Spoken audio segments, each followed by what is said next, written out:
All right, ladies and gentlemen, thank you so much for joining me yet again. I'm Josiah Kostek, otherwise known as Mr. Therapy, and we are talking with our team here with AWS Elite. That's right, AWS Mining. We're real happy to bring everybody together for another Kinetic Investor Training. This is number 5, where we're going to talk a little bit about detoxifying our lives. All right.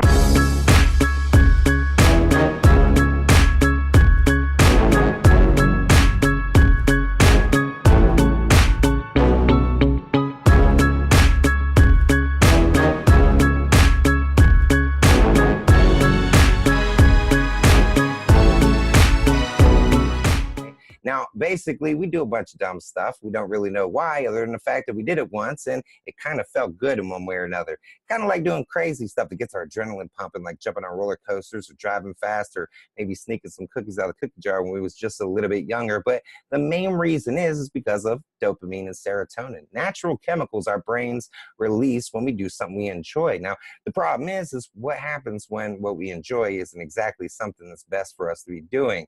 Smoking a cigarette. You smoke a cigarette, you got to get a lot of dopamine and serotonin pumping through your brain. It doesn't necessarily mean that it's good for you. It just means your brain is creating these chemicals. And when they do, it makes it real hard to not want to do it again and again and again. So, I mean, some of the things that we accept, we don't like, okay? Why?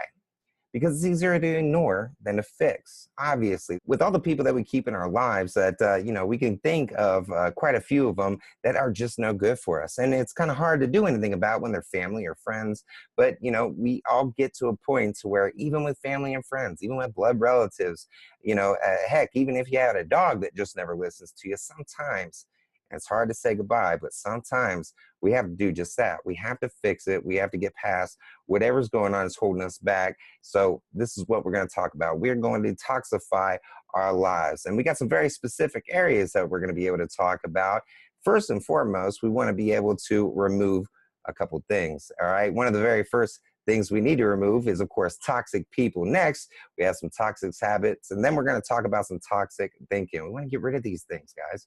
This is something that's just holding us back. It's a barrier on ourselves, So with all the things that we have going on in our lives, we can't affect, we have no control over. These are some of the things that we do have control over. First and foremost, toxic people, all right? Now, I know a lot of people, we know tons of people, all right? We know tons of toxic people. Sometimes we even keep toxic people around because we think it's our responsibility for some reason or another to fix these people, all right? So what do we got? First and foremost, we got losers, all right? We got cowards. All right, people that want to do the shifty stuff. We see it in sales all the time when they talk about, hey, I can make you rich overnight. We can't do that. Our reputation will lose our personal brand image of being honest and transparent. And that's how we build our team, by being honest and transparent with the people that want to learn more about our company and how we go about making money. Also, we have negative people, all right? Look, if you get on Facebook and you're negative all the time, I guarantee there's plenty of people like me, people that are going to block you, because I don't get anywhere by looking at negative stuff. If you talk about that worst relationship you ever had, what's going to happen in my brain? I'm just going to start thinking about the worst relationship I ever had. Don't have time for that. Love my wife, love the kids, love my job. I want to stay positive and happy because that's what's going to attract more people to me. Don't be negative. Get negative people out of your life. And also, how many people do we know that that's their favorite saying? I don't care. I don't care. Well, unfortunately, we don't get to be those kind of people. We have to care. That's what makes us, successful, by solving problems and providing solutions to people, by caring that this person in your downline is having problems with the site, all right? So we need to get rid of people that don't care because we get paid to be responsive and, of course, to find solutions. So what other kind of toxic people we have? We have complainers. How many times have you come across somebody who was telling a story and it was just a whole list of complaints? There's nothing good in their life. Everything they have to say is just down. You know what I mean? Nobody wants to fix their own problems. So we have people like that like to play the victim, okay? How many people that always want to say, they did this to me, and they did that to me. And look, we can't help our situation, all right? There's tons and tons of people that were raised in a one-parent home, and you can't do anything about one of your parents leaving, but it's still your responsibility to live functionally and be productive. All right. So playing the victim, it doesn't do anything for anybody. We are here to turn weaknesses into strengths. All right. That's how we get paid, not by being a victim, but by finding a solution to conquer our problems and help others others around us conquer their problems, all right? And how many times have we met criticizers, people that, you know, you can't tell them anything, you can't give them any constructive criticism, but they always got a finger pointing at you. They always got something negative to say about what you're doing or how you're going about carrying things out, all right? So what if somebody has a finger pointed at you? We are focused on us. We're self-conscious and open-minded about how we practice our business and how we carry out our goals and tasks, all right? So when people are just criticizing you, get rid of them, all right? Especially when they won't take any kind of advice or criticism from you. They're just gonna try to drag you down, all right? Last, complainers. We got self-centered people. All right, it's all about me. I don't care about your problems. I don't want you to tell me your problems. I don't want you to help me. I don't want to help you with your problems. It's all about me. We don't get to make money by being self-centered.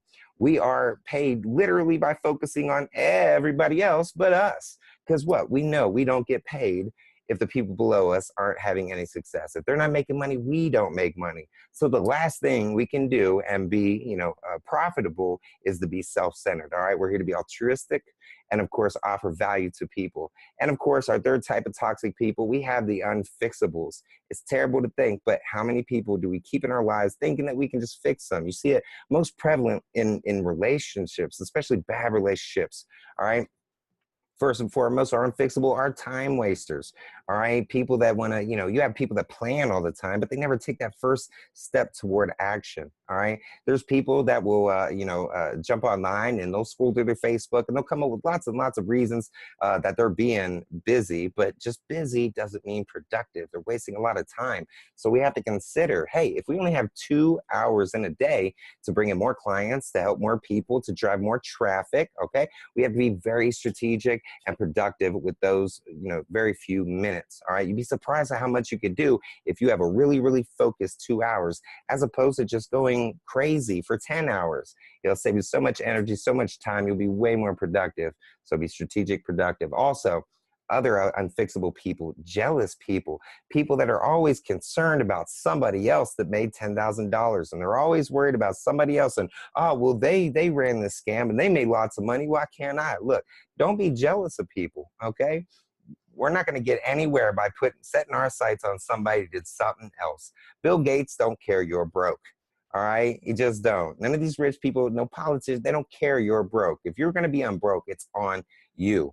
Stop focusing on people that accomplish something. If you could do anything, learn something from what they did and apply it to your practice. But here, we don't get to be jealous of people. We get to be supportive and, of course, motivational. We want to encourage people to win, especially people in our downline, because, hey, they make money. We make money, right?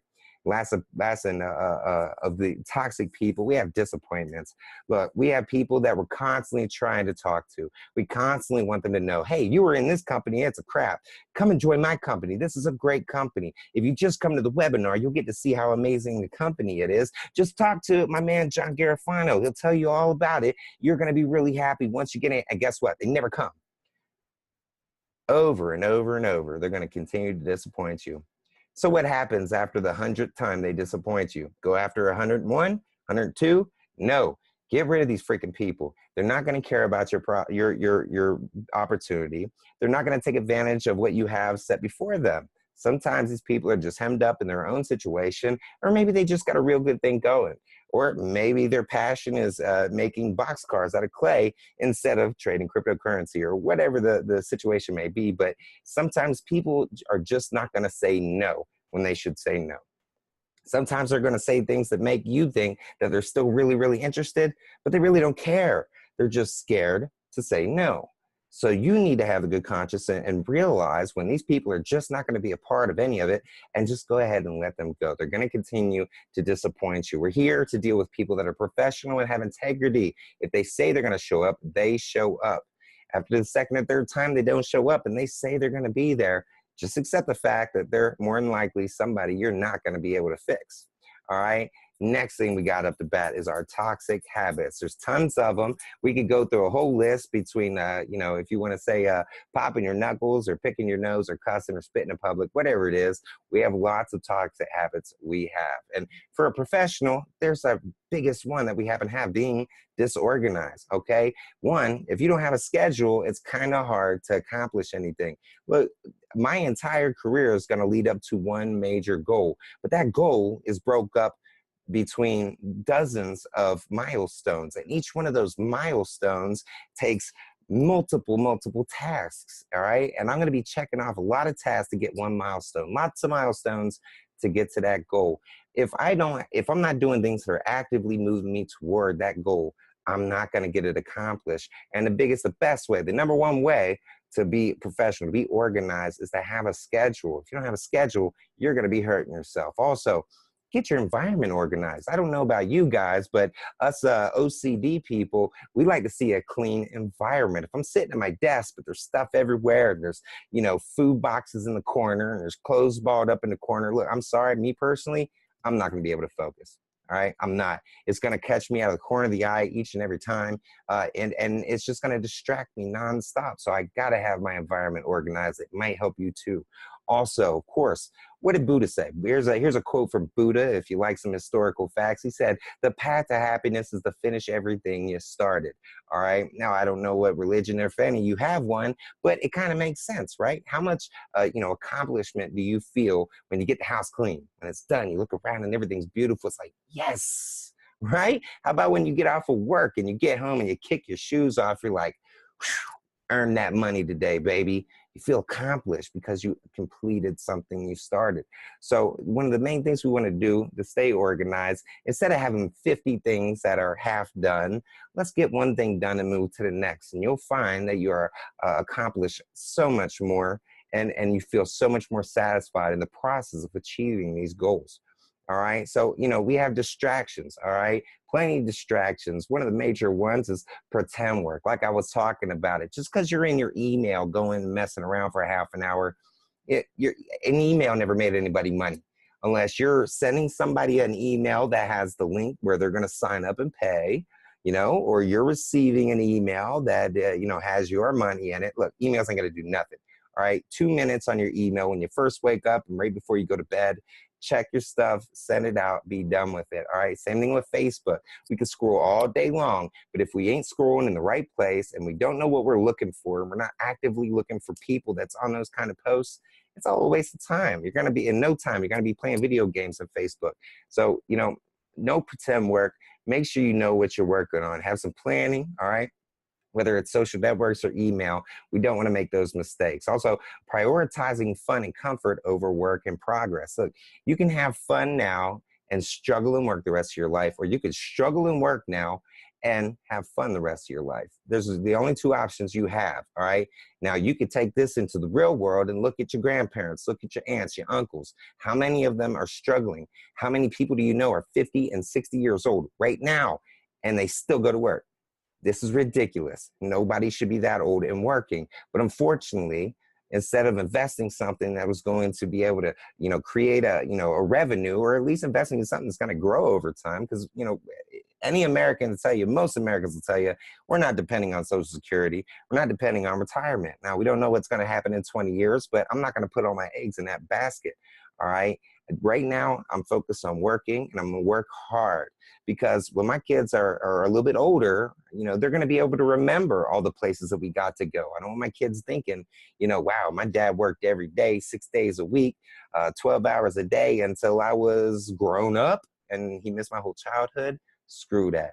I'm doubling down now so I can have some better things here in the future. And of course, waiting. All right. That's the number one reason businesses aren't successful, because they never get started. They never get started, okay? Planning is essential. Got to plan. Got to have a good plan. Got to have a good goal. Once you've been planning for a year, you done wasted about 11 months, okay? Sometimes you just need to start, putting that plan into action. Sometimes you just got to jump out there, screw up as much as possible, because we all know we learn 10 times more from our failures than from our successes. So, find the time to stop, planning and get working. All right. There's never going to be a perfect time to start. So just jump up on it. All right. And of course, we have disappointments and, habits that disappoint us. When we compare ourselves to others, again, just like being jealous and stuff, focusing on what other people are accomplishing as opposed to what you're getting accomplished. It's just going to lead to disappointment. If I focus on, the six figures that John has, boy, it's just going to keep me from even wanting to focus on getting 3 more digits in my bank account, right? Don't worry about that kind of stuff. Don't compare anybody. There's nobody like you. You walk your path. You write your story. You'll be a legend. Let somebody else worry about comparing themselves to you. All right. And then feeding into a low self-esteem. This is a huge one. Everybody that sits there and says, I'm not figuring it out, or I can't learn, or I'll never get it, or I'm stupid, or I'm a loser, or I'm broke, or I'm going to be broke forever. Cut that shit out. You know what I mean? I've asked a couple people, clients that I had in the past, when I hear something, I can't do it, I'll make them say right there on the phone, say 10 times, I can do it, I'm going to crush it. Say it 10 times in a row, just so you can start reprogramming your brain. And every time you tell yourself, I can't do it, you need to recognize that and go into a mirror and say, I can do it, I will do it. I can do it, I will do it. Because more than likely, you said, I can't do it 1,000,000 times. The only way you're going to get that out of you is to say, I can do it about 10 million times. So just keep that in mind.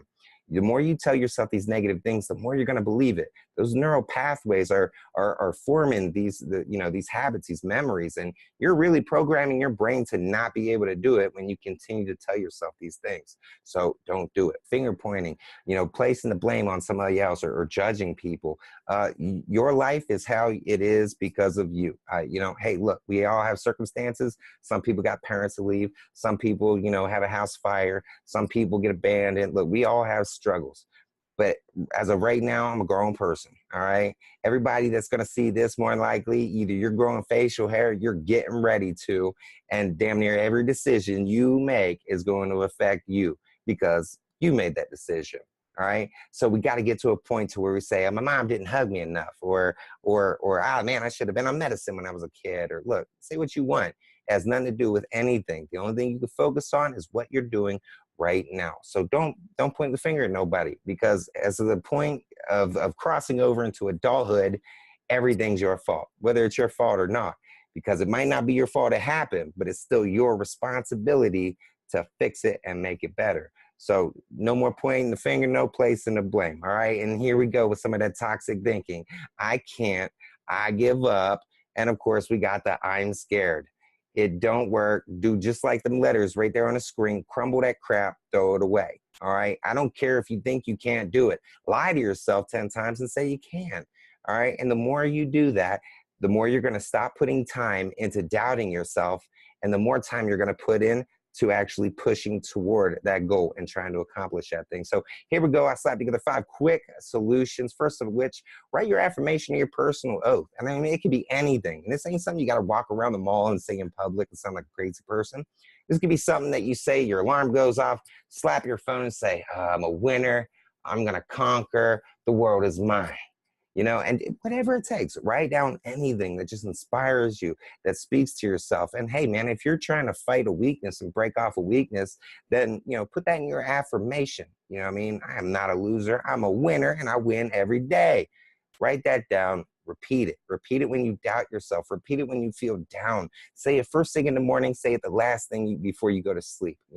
This is going to continue to build positive reinforcement, positive information, positive knowledge in your brain that's going to encourage the development of neural pathways and literally program your brain to be a winner. You have to do it. All right. So write it down or just memorize it, whichever works, but find some kind of positive affirmation for yourself. Second, stop ignoring, start fixing. All right. How many people can think around their house and think about 10 things that need fixed?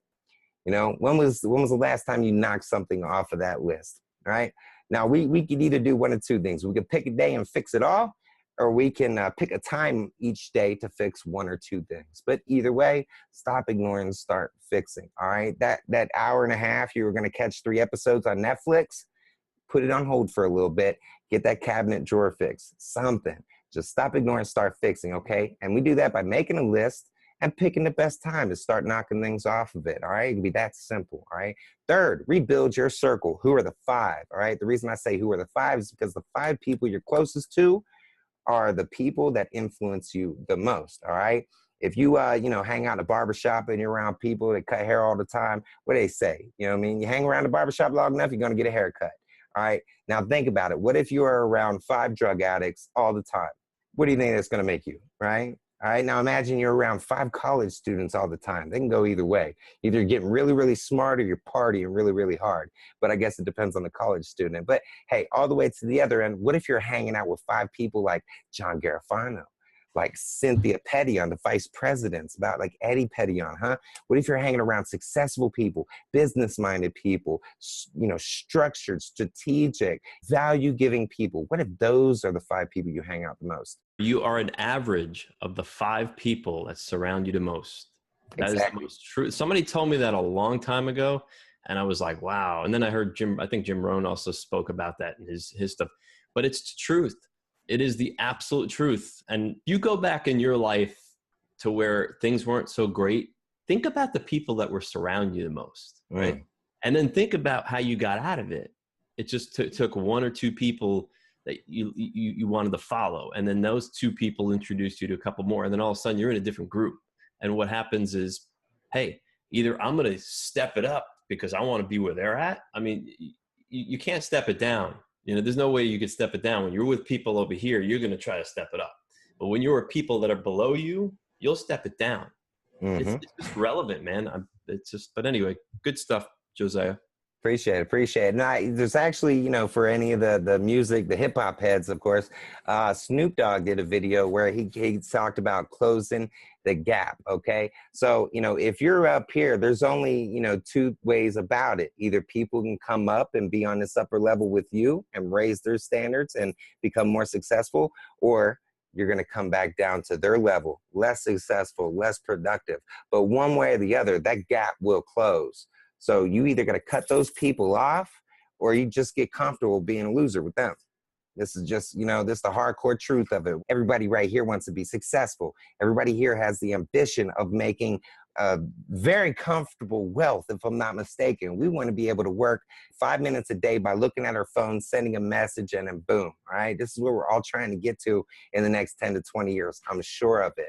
And we're not going to get that by keeping, these losers, complainers around us. It's just the fact of the matter. All right, so after we rebuild our circle, if we remove a toxin, we want to replace a toxin. It's just like for people that quit smoking. If you've spoken with any of them, what do they usually do? They'll try to substitute it for maybe gum. They'll get some little candies to maybe eat, even one of the little fake, e-cigs or cigarettes, just to kind of take up that space. You get in a habit doing this 800 times a day. So it gets kind of hard. So if you find yourself getting rid of a habit, a toxic habit or something, even a toxic person, replace them with a positive habit or a positive person. Even if you get rid of a toxic food, I'm not eating McDonald's fries no more. All right, well, every time you would have bought McDonald's fries, go get you a healthy parfait, man. Grab you a little salad, one of them little meat and cheese platters, something. But if you don't replace that toxin with something more beneficial, then it's going to be really, really easy to slip back into that toxic path, into that toxic habit, toxic person, something. So make sure if you remove a toxin, replace that toxin. And of course, plot our course. We don't want to spend our entire lives planning and things like that. We want to, of course, set a path. We set our goals. Then we identify, okay, I want to reach this goal. What are the milestones I have to reach to get to that point? All right. And then what are all the small tasks that I'm going to have to accomplish to reach each one of those milestones? If you take a big ship and you just set it to drive, if it makes it out of the dock, more than likely it's not going to make it to where you want it to make it. More than likely it's going to just go around the ocean till it runs out of fuel and eventually sinks to the bottom of the ocean. If you don't know where you're heading, you will never get there. Make a goal and start plotting that course. All right. So there we are again. Thanks everybody for joining me. I'm really glad that we get to announce our new schedule since we're doing so many big things. And of course, AWS has just exploded with all the different updates that we've added to our system. And, you know, right now you're going to be able to check and not only are we mining 6 coins, but we're getting ready to be able to trade them. We're getting ready to be able to make purchases from our back office. We're getting ready to be able to do a lot of things. But you guys are going to have to come and find out. Start by going to where'sthetime.com, because every Saturday at 10 p.m. and every Monday at 9 p.m., we're going to be coming together and talking about the amazing things our company is doing. And of course, we're going to be talking with people that it's doing amazing things with. And also, just like tonight, you could join our next Kinetic Investor training. This is where we come together and we talk about things that may not just be about AWS mining, but also about the marketing, the consumer behavior, those things that's just going to make you a little bit more productive as a marketer, a value-based attraction connoisseur of the digital arts, if you will. But make sure you go to kineticinvestor.com and register for that there. You're going to get to meet great people like my good buddy John Garofano, especially if you jump on facebook.com/elite AWS and check out some of the amazing people that have already joined, already being productive, already paying their bills with AWS mining. So, hey, with that, I thank you all. I'm Josiah, Mr. Therapy Costek, reminding everybody keep stacking those odds in your favor for success, and we will see you on the next one.